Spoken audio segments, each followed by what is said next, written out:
Hello everyone, this is Ether Dragon, and welcome back to another episode of Fire Emblem Heroes. So let's just get straight into it, have a bit of extra time this time around. So this week we did alright on offense, and well, we got a goofball, so I think this is probably going to be our temporary new defense for Anima Season. In the meantime, I have some other plans, but Later on the season, we do switch out Larachel's seal to Blade Session when Tempest Trials came out, and I picked up the particular seal because, as you'll see, a lot of the times Larachel's kind of just adjacent to allies, so solo kind of doesn't proc, which is a small problem. I'm guessing they were checking to see if Claude could take out Shamir. And they decide to go in here, they activate the bolt trap, and they are able to take out Shamir thanks to that chip damage, I presume. But now, of course, double dancers means double snipe, so Elwood can take out the chip down Claude, and Larachel can get dance by Mirabilis and pick up the kill on Merrick. And because of Far Trace, she is able to move back one, but it doesn't really matter too much. Like usual, Elwood getting one shot by Regan, not an uncommon occurrence, especially with Senior Shell, just for the extra damage. But the problem is Duma's kind of just still chilling, and you gotta deal with Duma, and they can't, so Ripperonis. And well, it wouldn't be a season of Anima shenanigans if it weren't for Classic and Churn. Well, haven't actually watched this yet, so let's see what happens here. At least I think I haven't watched this one. Plus 10 Fallen Edelgard, and they decide to hit end turn like this. My first impressions, what are they doing? Flame is just casually not in range of Hector. I guess the most reasonable explanation was they were assuming Hector couldn't kill Elwood, and so if the lunge were to happen, Flame would be in range, I guess. And Elwood can't proc Gale Force, but that doesn't seem right, because if there's a Wings of Mercy, because Hector couldn't kill, then Plumeria would be in range. So yeah, the problem is Larachel can just snipe down Flame, and kind of a small problem. But Larachel doesn't quite one-shot Flame, so does get the counter in. We do get more charges on Miracle, but with attack speed push for the chip damage is kind of oof. But Larachel can go for the double kill here, because especially as bonus, she just has a ton of attack and speed. And I do happen to have a plus speed one, so she is pretty darn fast.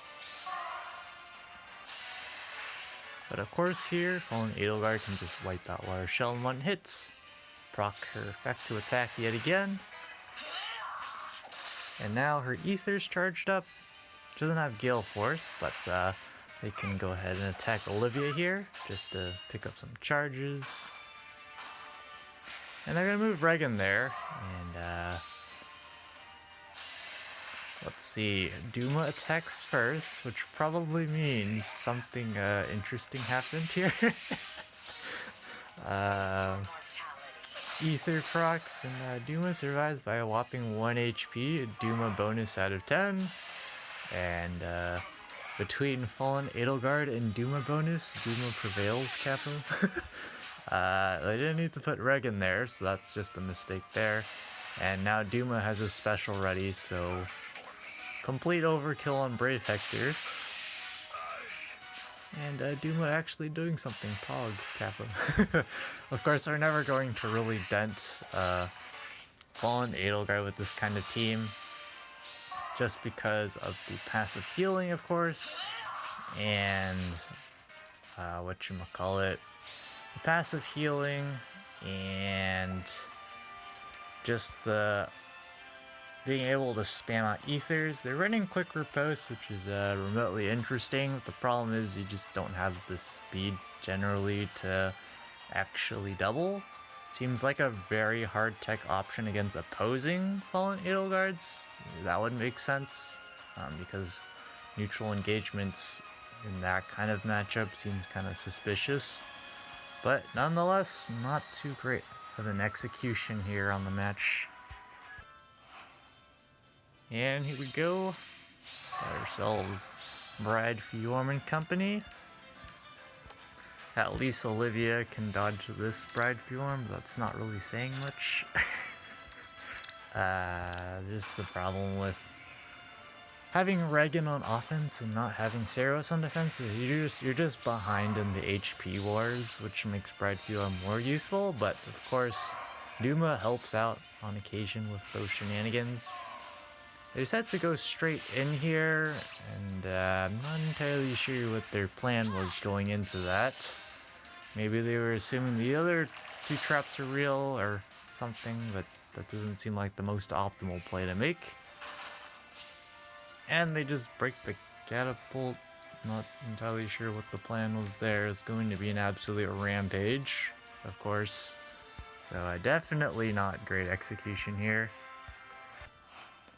But of course, since Duma is bonus, we do have a maximum of -30 lift, which means we really only need one kill to get a pretty decent result on defense. And this team can do it, but there are so many ways to cleanly sweep this team. It does require some thought, at least. It's the defense is getting like 1% better every time, Kappa. But a fundamental thing that people do here is take out Shamir because she's by herself. What could possibly go wrong? The problem is that's within Larachel's range, and so Elwood can always go to attack this unit, and it's not like Winter Altina with Nullsea Disrupts, so it's just free attacks for Elwood. And, well, Elwood being Elwood is never fast enough to ever double anything, so what's new? Larachel's like the only unit that can actually pick up kills, maybe Duma on occasion. But like usual, they can just take out Larachel, and attack speed solo again is not active. It's a common theme. I like Blade Session Seal except for the fact that it doesn't do anything enemy phase, so it's even worse than attack speed solo 4 in that respect, but I mean, I'm not particularly concerned about that.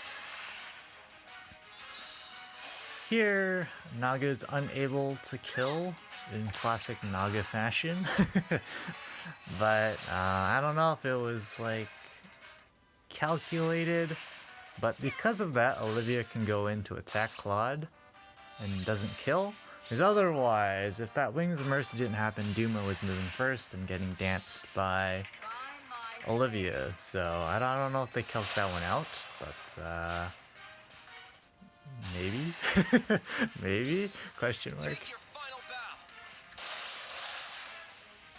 But yeah, it's mostly like many seasons, people just sabotaging themselves. Nothing much to say about that. Duma doing Duma things. Actually, wait, why is... Oh wait, Hector's below 100% HP, I would imagine. That's why he can't double. But yeah, Duma's not going to survive everything, but he does some damage. It's better than I don't know, four of the 6 units on the team.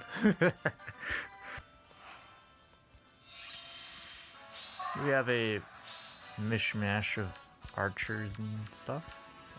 Interesting. Of course, I think Legendary Lyn is bonus this week. We didn't even use any bonus unit on offense this week, but we just had super straightforward matches, so it wasn't anything too mind-blowing. So we still managed to go way over the cutoff for tier 28, even though we were running like a what was it, plus 163 lift team or something like that? Pretty abysmal. But again, same shenanigans here. Ellawood's always just going to move first, and Altina can't counterattack, and typically she just doesn't have the defense to live, so Ellawood can just pick up a kill. And again, because of Ellawood being Ellawood, he can't double Innis to pick up the kill. And it's like you can't run plus speed there, because even if you do manage to double plus speed, now you have less attack, so you can't even two-shot. Can't win anyway. And like usual, Ellawood just getting obliterated by Regan. Fantastic. And well, Regan gets to just keep going on rampages. She's just a pretty solid offense unit, nothing to say much. I should definitely try using Gale Force on her, but every season, Astro season, it just... Senior Shell seems to always do something relevant. So I just haven't gone around to going with Gale Force. But, should maybe consider it. But I only use one team, which is kind of a small problem. When you're trying to, actually win your matches consistently. So we're not going to worry about it. I think I'll just keep using Senior Shell. At some point I'll give her Gale Force. But here Regan's able to pick up the one-round KO because of her special, and so they can't pick up the other ether structure, but better than losing. And well, another Bride Fjorn, and interesting mishmash of units here. But, sudden panic, that'll do it. Plus 10 Ninja Hannah. Looks like they're going in turn 1, which is totally fine. Not entirely sure why it's necessary. I know Duma has upheaval, but that doesn't change much, to be honest. Set to hit end turn here. Of course, the natural thing that's going to happen is Ellawood going first.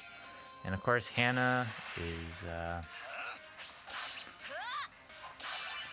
out of range of Larshall's staff, but Ellawood does have lunge, and I am running quicken pulse on him precisely for when he gets these neutral engagements, which he will get a lot of those because he kind of just can't do things. And here, this particular Hannah's fast enough to survive Larshall, so able to survive on 2 HP. And yeah, it's just another classic scenario of shoulda gave... I don't think I've given Larshall any flowers or anything. Maybe that would be useful. But I just haven't... Actually, that's true. I haven't gone around and doing that. I should do that for next season. Because why not? I'm kind of just hoarding dragon flowers right now, and because I'm not sure who I want to use them on. You only get so many. But of course, Mirrorless, there's just no way she's going to one-shot Layla, so it looks close, but in reality it's not even close, because even if you got max merges, max flowers, you still miss the kill. you gotta have, I mean, honestly, the solution would be like, don't run Fortress, and actually run some attack boosting skills and stuff, but the problem with that is then your dancers are more liable to attacking than dancing. There's a bunch of trade-offs.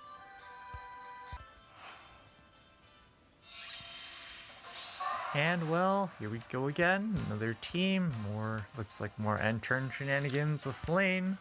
Of course, this team doesn't have any way to counter any form of damage reduction. There's no Deadeyes, there's not very much going on. They decide to hit end turn here, which is an interesting play, because of course, with Survival as low, Shamir can just attack Edelgard for free, and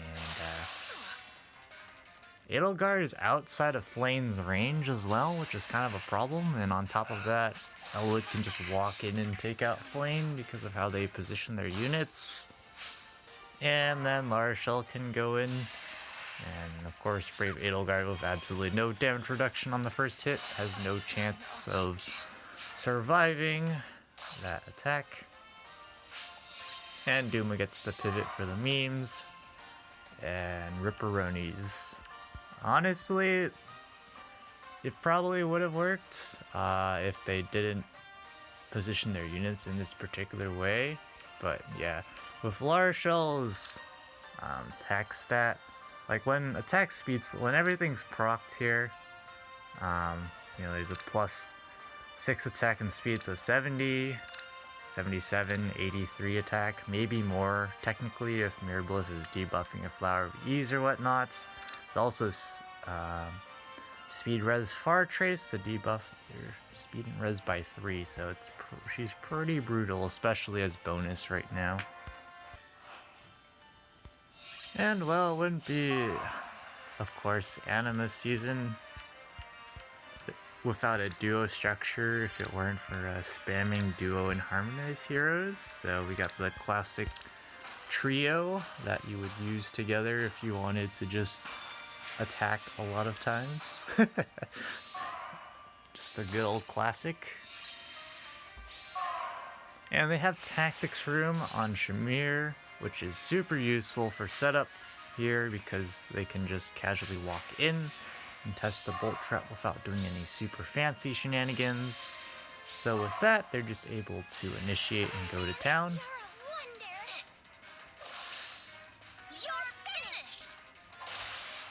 Because of course, you know, Duelin or any of the flyers, it probably don't want to get attacked by Shamir.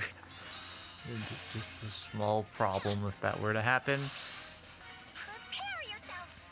But Duma doing Duma things, and well, it's already GG at this point. There's not very much we can do here, because of course they still have their dances, and of course they have Tiki as well for the additional dance. It's just a bunch of actions. Still have the duo skill on Duelin, so it's just actions galore. What was that? Double dancers. That's like 6 extra actions, something along those lines. With that many attacks, I would hope you would be able to take out a defense like this because everyone's generally pretty squishy. The least squishy unit is Duma, and he's still kind of squishy. He's harder to one-shot, as we saw with that Fallen Edelgard missing the kill by 1 with Ether. Feels bad, man. But yep, pretty clean win. And last but not least, we have this team. Quite the interesting team. Bunch of seemingly tech options. So they have their TA Cecilia here, and +10 George merged with or supported with Corrin, Mil Corrin. So he's just a range guy, just lots of attack against ranged units. But even so, it's not that much attack, so it's a classic problem in Ether raids. Some units that perform very well in some units that perform very well in other modes just don't perform as well in Ether raids because of the stat inflation, especially the HP. It's much harder to one-shot units in Ether raids. You pretty much need to be spamming specials for that to happen. Because even if you can get an attack stat like 120, you will still be missing kills, like straight. Because of course, Suggestion Triangle exists, and just having units with high HP and high bulk is not uncommon. But of course, here they have tactics room to their advantage, but the only problem is Laura Shell gets danced, and so she can just absolutely obliterate Mil Corrin. Because of course he has the most HP. She's definitely killing everyone in her range. But, except maybe Cecilia. Probably doesn't kill Cecilia. It's probably pretty close, honestly. I don't know. She has enough HP. Probably not. But George here able to pick up the 2-shot on Elowood in classic Elowood fashion, missing the kill. Plumeria barely picking up the kill in Shamir, but it probably didn't matter because they could have just danced and attacked with someone else. At this point, it's GG because, well, We got 2 dancers left that are always left behind, and so grabbing the ether structures tends to be pretty straightforward. And Naga barely picking up the kill on Olivia in classic Naga fashion. And yeah, it should be GG at this point. Looks like they... Oh yeah, it's the end of the season, so you don't even need to pick up the ether structures. But Naga missing the one-shot in classic Naga fashion, Capo. I should maybe consider giving my Naga like dragon flowers and stuff, but nah. But with that, overall we ended out the season with only 20 lift loss on defense, mostly because people sabotaged themselves for us, so we didn't have to lose too much lift, but of course Doom was bonus this week. So our defense was maxing out at minus 30, and of course, as you can see here, having plus 10 Duma is a meme, but it is nice occasionally when he's bonus, I guess, and yeah. Legendary Lyn is bonus. With that, of course, again, we're never going to be in top 10k when you're out of ult, because at this point there's around like 16,000 people concurrently in the Vault of Heaven at any given season, so there's not much to say about that. This is getting more suspicious, like we mentioned in the Resonant Battles video, from week to week. But eventually we'll totally get things to work out.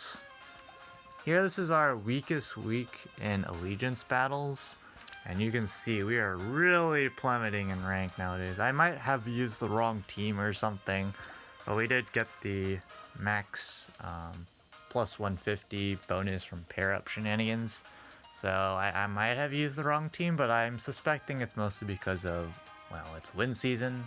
Legendary Sigurd, put 2 and 2 together, it's not too difficult to understand why we have a small problem going forward in wind/fire season, which is definitely why we definitely need to actually finally finish our blessing core, because we really only have water and earth, so either wind or fire. I'm kind of leaning towards wind season still. Fire season hasn't really ever appealed to me. But yeah, we did not get memed on this week during a wind and fire season. In Arena Assault, we're just able to get a clean run. Did a lot of cheese, a decent amount of fallen Edelgards this season, but I just have not found her to be too threatening, because at high scoring, people are typically running like Gale Force or Ether on her. Neither of which she can proc in one round of combat, so I can pretty much just safely attack into her, even if she can counter, and then pick up the kill on the second engagement. Or I can just attack into her with like one of my budget healers, with budget 5-star healers, I should say, because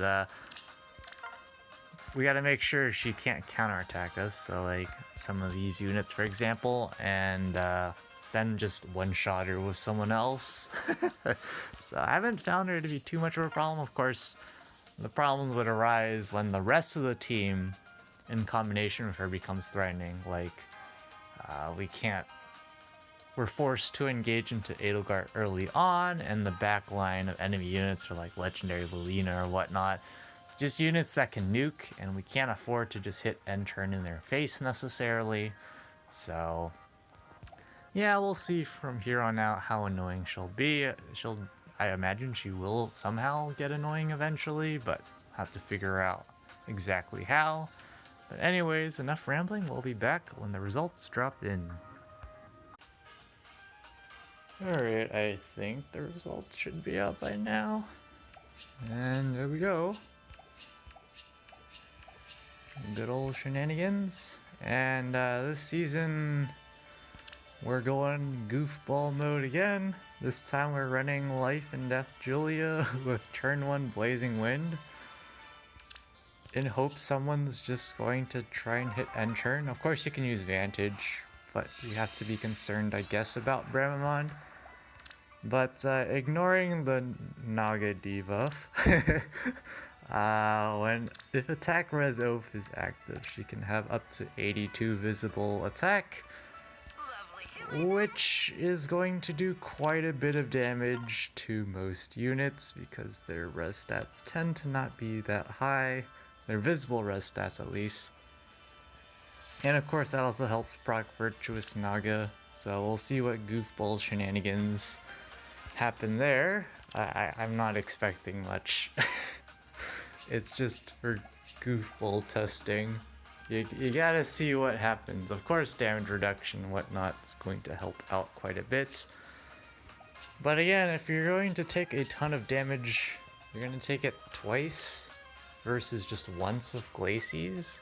So maybe you can do more damage. I don't think we kill, but unless they have really low res.